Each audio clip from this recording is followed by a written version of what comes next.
Shark और चारा मछलियां। अपने शोध के दौरान एक समुद्री जीव विज्ञानी ने पानी से भरे एक बड़े टैंक में शार्क को डाला।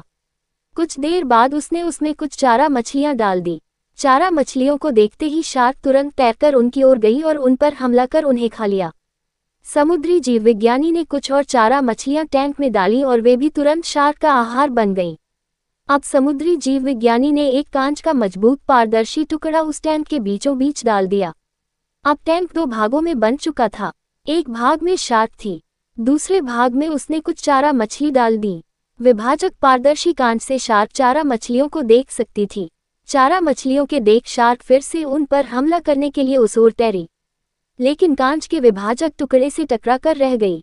उसने फिर से कोशिश की, लेकिन कांच के टुकड़े के कारण वह चारा मछलियों तक नहीं पहुंच सकी। शार्क ने दर्जनों बार पूरी आक्रामकता के साथ चारा मछलियों पर हमला करने की कोशिश की, लेकिन बीच में कांच का टुकड़ा आ जाने के कारण वह असफल रही। कई दिनों तक शार्क उन कांच के विभाजक के पार जाने का प्रयास करती रही, लेकिन सफल न हो सकी।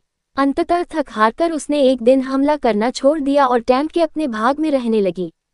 कुछ दिनों बाद समुद्री जीव विज्ञानी ने टैंक से वह कांच का विभाजक हटा दिया, लेकिन शार्क ने कभी उन चारा मछलियों पर हमला नहीं किया क्योंकि एक काल्पनिक विभाजक उसके दिमाग में बस चुका था और उसने सोच लिया था कि वह उसे पार नहीं कर सकती।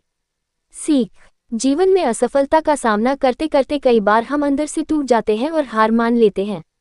हम सोच लेते हैं कि अब चाहे कितनी भी कोशिश कर लें, सफलता हासिल करना नामुमकिन है और उसके बाद हम कभी कोशिश ही नहीं करते, जबकि सफलता प्राप्ति के लिए अनवरत प्रयास आवश्यक है।